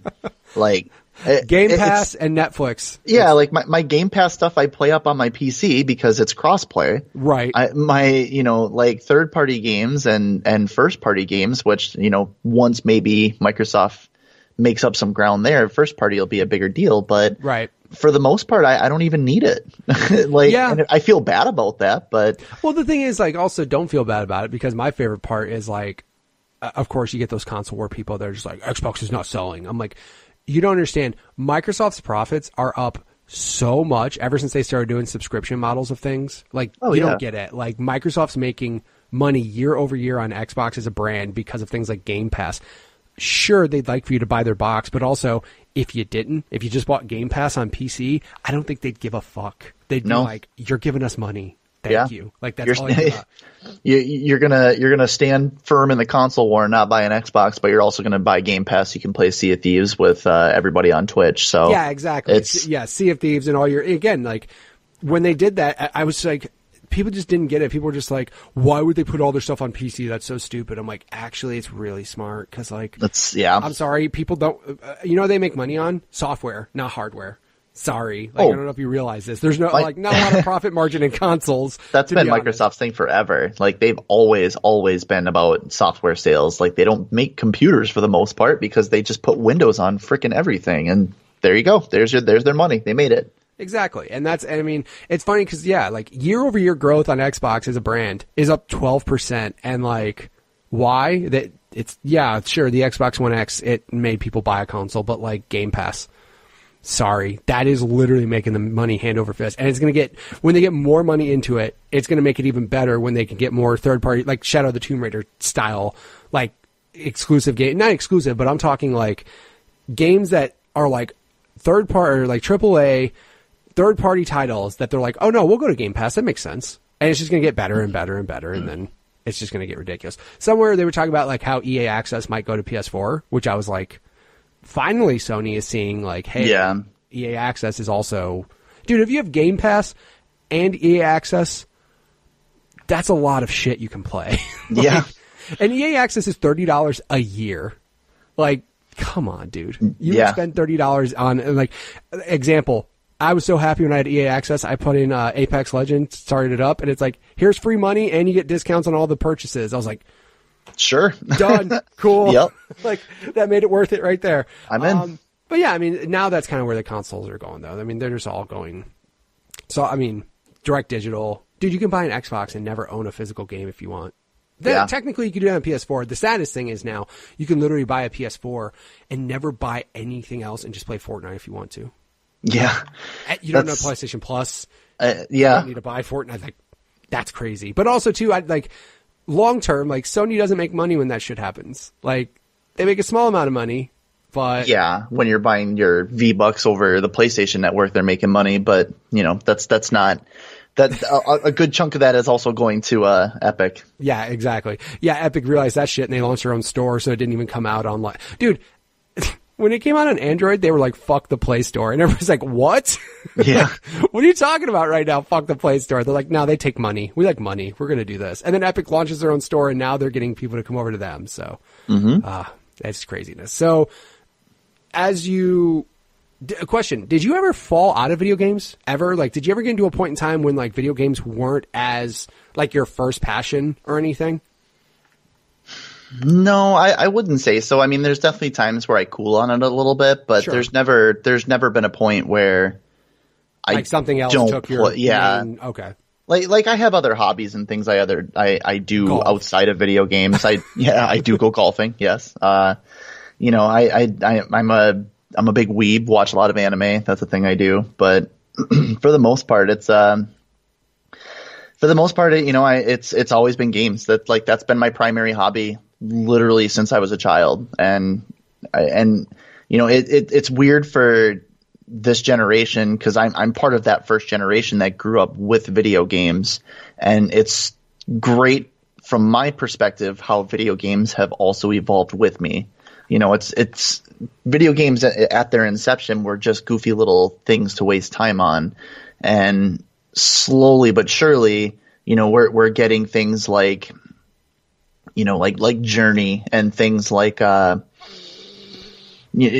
Grease, which is kind of a deep cut, I guess, but like just games that are emotional and impactful and aren't just a kid's game. Like it's the kind of thing that you can get this experience only with video games, and it's tailored for, it's meant for adults. Right.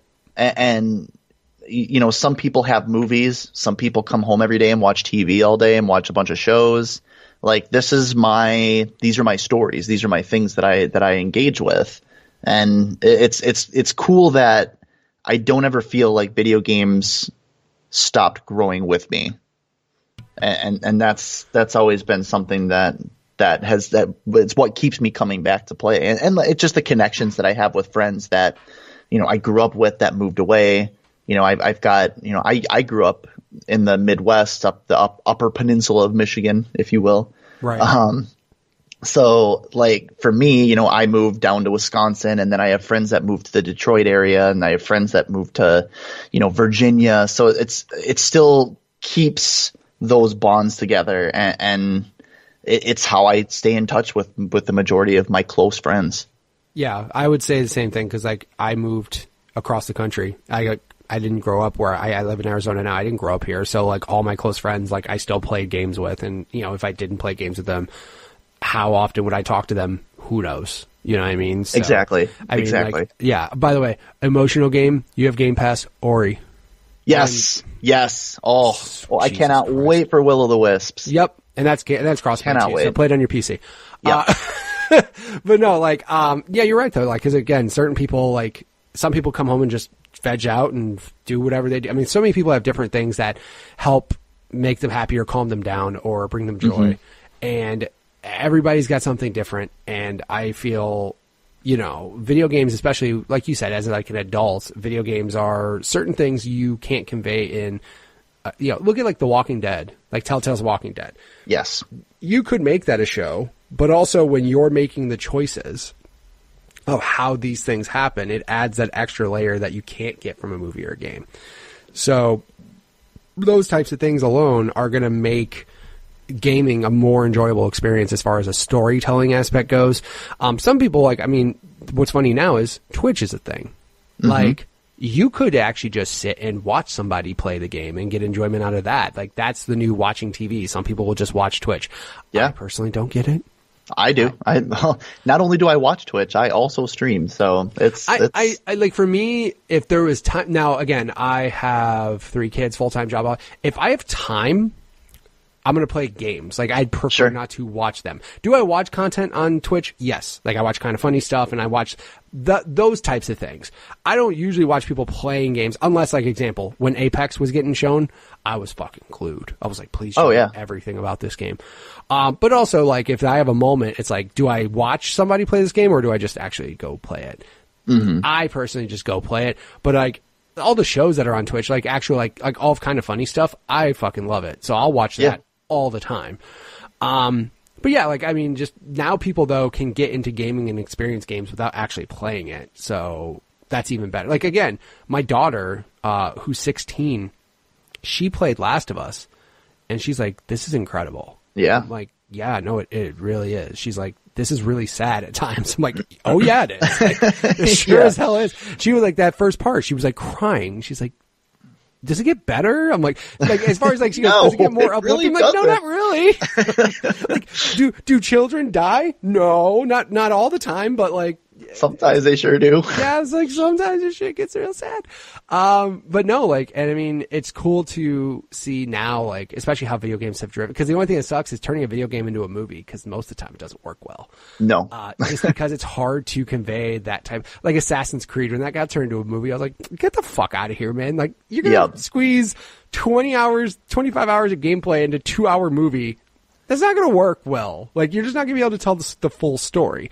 Telling somebody, like, make Witcher 3 into a movie. Like, do we have 70 hours? Like, yeah, that needs to be like a HBO Game of Thrones level production exactly. to make that work. Like, that doesn't work that well in, like, a 2-hour movie. Another thing that games does that I just don't think translates well on a lot of other medias is things that are not story points that have meaning to you outside of that. So, like, for example, going back to Red Dead, like, stumbling across an event that is not, it's scripted in a capacity, but it's not a story beat. It's not, like the stories that I walked away with from that game of how I went out to the woods and I was looking for this thing, and then I stumbled across this thing, and then, I made camp for the night, and then a coyote came by. Like, right. That is an organic thing that happened.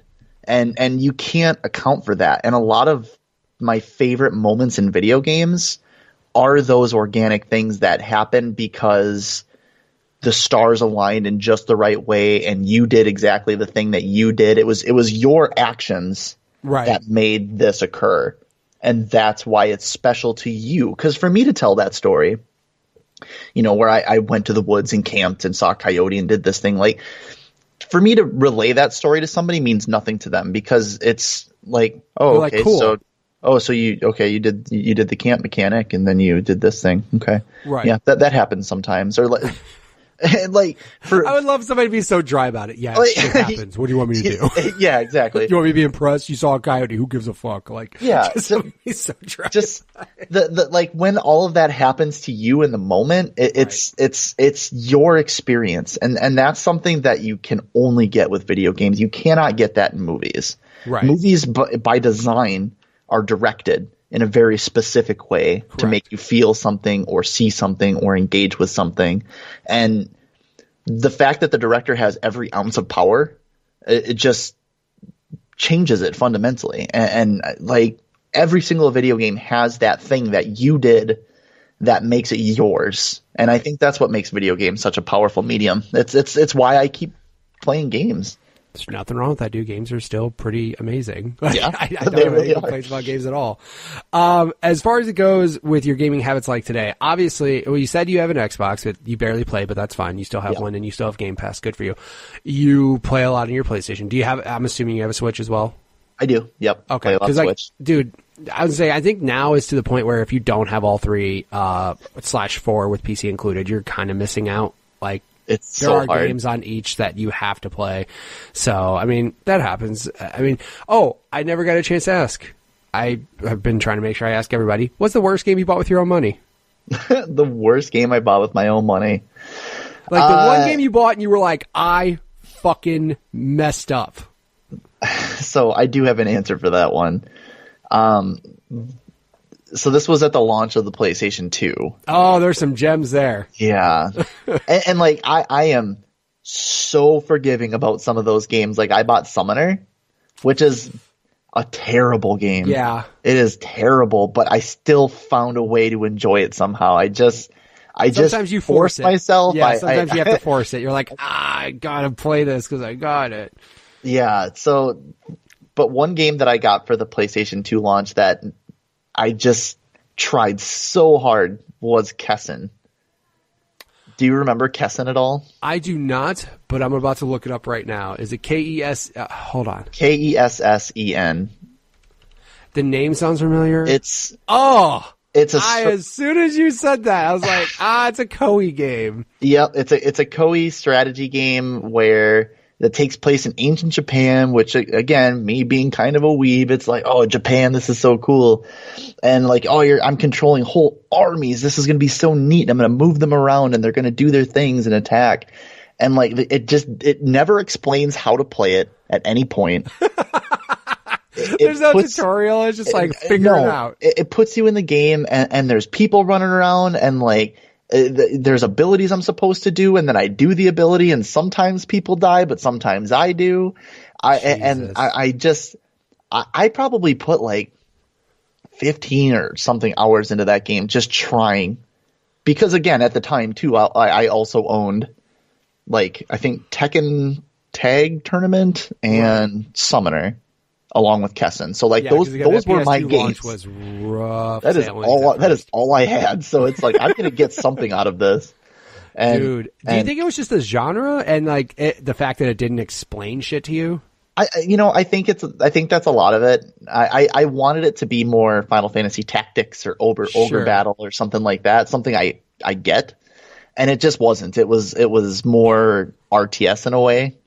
But not so hands-on. Like, you never directly controlled anything. It was always like, I want my forces to do this, and then they would start moving somewhere, and I'm like, but are you doing what I asked? I'm not sure.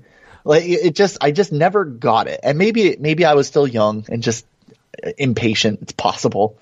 But no matter how hard I tried, and like there were so many cool scenes where like you would get into a fight and then like the main guy like Tokugawa or whatever Japanese figure would show up and like munch a bunch of people with his big lance thing, and I'm like, man, this is so cool when I actually do something right, because I get this cutscene where he's wrecking everybody and I feel so good about it. And then there would just be 45 minutes of me confused, and then I would lose. I'm looking at the Wikipedia for it, which is quite empty. Dude, you can tell like when certain games come out and people just want it to be good. That game was getting 8s out of 10s. Yep. And I'm like, you think it was just like we just had nothing to play and we were like, this is good? Like, again, it might have been that whole syndrome where like they thought it was good, so they forced themselves to play it just because it was like available, and they were like, "This is good, right?" It looked good for the time. I'll give it that. Yeah, it actually, it was very good. The title won a special prize, PlayStation Award in 2000. It was also nominated for the grand prize in the consumer selection of graphics and scenarios. There you go. So yeah, apparently graphics looked real nice, but otherwise, like gameplay wise, there was the only game I remember that was out that was like super cool. As far as it goes with like strategies and things like that, it was kind of a mix. There was a game called Kingdom Under Fire that was on Xbox. Yeah, I remember that. And it was weird because like you had a main person, so it was like Dynasty Warriors where you could control one person and go fucking ham and just start swinging your axe and go nuts. But then you controlled other enemies. I remember like when the second one came out and had online multiplayer, like 4 people versing each other. I was like, I took the day off work. I was like, I can't fucking wait for this game. And then they came out with that 360 one that was hot trash. And I was like, oh, you fucking ruined this franchise. Because they tried doing just like a single player. Yeah. Like I'm like, no, you're missing. Nobody gives a fuck about these characters. We care about the way the game plays. So. Yeah, I completely forgot about Kessen until as soon as I saw the cover, because I worked at a video game store, as soon as I saw the cover, I was like, I remember that now. Yep. So, I mean, obviously now, we have the internet, so the internet was around then, but now it's way more, you can go on Twitch and see gameplay and see if you give a shit about it, but also you're going to get a lot more opinions of it either, so. Yeah. No, I feel, for the best of my ability, I very rarely buy something that I don't like, because I'm usually pretty sure by the time I spend the money on it. Of course. So as far as it goes, what are your gaming habits like today? Obviously you mentioned Twitch streaming. So like, are you playing pretty regularly, or you're an adult and you don't have time for that shit? No, I play very regularly. That's good. Every night I'm playing something. Like when it comes to Twitch, I stream Monday, Wednesday, Friday. That's kind of my schedule. Nice. And I play, whatever's kind of in my wheelhouse at that time. I don't know. There's a lot of people that can just laser focus on one game, and I just don't have that thing inside of me. Like I can play something for a while, but I need variety, and that and what hurts then too is that I'm like, oh, I'll play God of War, or I'll play Kingdom Hearts on stream. That'll be great. And I play it for the 4 or 5 hours, whatever I'm playing. And immediately thereafter, I'm like, but I want to keep going. Right. Like the show's over. I don't stream tomorrow, but I also don't want to spend. I don't want to not play the game tomorrow. Right. So you don't want to wait. Like you kind of you don't want to wait just to stream when you get like, no, I want to just keep playing this on my own without having to worry about streaming part of it. Exactly. Yeah. So. Sense. I try to find things like Sea of Thieves, and I'm probably going to start picking up Apex here pretty soon for streams, and just something things that like doesn't necessarily have like not necessarily a definitive end, but like just something you can play continuously without like a specific story. So like I get that though, because if you're trying to hold off and like stream, like because that would be real weird. You played Kingdom Hearts, you came back to stream 2 days later, and you were like somewhere completely different. Like people who watch you on a consistent basis were like, "Where the fuck is this part of the game?" I'm like, "Oh, I played that when you guys weren't watching me." Yeah, and like it works for some people, it just doesn't work for me. If I'm going to play a story-based thing, I want people to watch the whole thing. Like I did a Bloodborne playthrough, and it was like start to finish, every second of my playthrough of Bloodborne was broadcast. Jesus and like Christ. that's the sort of stuff I like to do. Sure. Again, like if you're into a game though a lot, you're like, I want to play it now. I'm not streaming now, but I want to play it now. So that makes sense. Yeah. If people wanted to check you out on the internet, where would they go do all that at? Well, you can go to twitch.tv/UberBrent, UberBrent. You can also find me on Twitter, Uber Brent. I'm pretty much, if there's a platform of any kind, that's what you got, Uber Brent. I'm probably Uber Brent. There might be an exception in there somewhere. I think Steam, but that's because I screwed up. That's my own fault. That happens from time to time. But yeah, like PlayStation, Xbox, Switch, Origin, literally almost everywhere I'm Uber Brent. But for the most part, twitch.tv/Uber Brent. And if people want to check him out on all of the above, I'll have links in the show notes so you can go check him out there and watch him play Apex, because seriously, play Apex. It's a really fucking good game. I won a match yesterday, and I felt very good about myself. I played yesterday. It was my first game, first time playing, because of course, I'm busy as shit and I didn't get a chance to play. Played yesterday, won a match yesterday, felt like a goddamn rock star. I was like, this is so good. When I win in Fortnite, I'm not saying I don't have the same win, like the same feel. I will say when I win in Fortnite, it's different because I feel like there's so much more shit that could go wrong in Fortnite that when I actually win, I'm like, holy shit, I won. But like, dude, I was pretty fucking hyped when I won yesterday. I was like, yes, I basically confirmed to myself that I don't suck. You know, I was like, I'm not bad. I'm not bad at this game. So that's like one of my best friends, Brandon, we played yesterday and he's like, he put in the group thread, hey guys, Mitch doesn't suck at Apex. I'm like, that's all I needed to hear. Just somebody please validate me, please. Yeah, exactly. It's like, as long as you're not trash at this game, we encourage playing it with you. But yeah, I was like, oh, thank God you enjoy. Like, you didn't say I sucked. That's all I care about. So, well, thank you so much for being on the show, man. Thank you for sharing all your stories with me, man. And I really do appreciate it. Yeah, no problem. I had a good time. I can talk about video games for we could have went another 3 hours easily, and there's not a lack of things to talk about when it comes to video games. No worries, man. We'll follow up. We'll probably play some Apex later or something. Awesome. I'll be around. All right. Thanks a lot, man. Yeah, appreciate it. All right. And again, thank you, Brent, for being on the show. Guys, if you want to check him out on Twitter, go ahead and follow him at UberBrent. Also, you can follow him on Twitch, twitch.tv/UberBrent. If you guys want to be on the show just like he was, go ahead and send me a tweet at MitchPower1116 on Twitter, or at the podcast Twitter page, which is at GUG Podcast on Twitter. We also have a Facebook group. Go ahead and find it there. Just search up Growing Up Gaming, as well as on YouTube. Search it up, GUG Podcast there as well. Guys, we are so close to episode 100. I actually have a very special guest that's going to be on the show. Somebody I've known for quite some time, but I actually still never knew his full history. So I'm really excited to have a chat with him about that, and I'm looking forward to you guys listening to that. So again, don't forget to subscribe to the channel, share it with your buddies. I want to hear everybody's story. I want to get as many people as I can in the show, because everybody's got their own unique stories that I absolutely love talking to people about. So thank you guys so much. I appreciate it, and I will catch you guys next week with another new episode. See ya.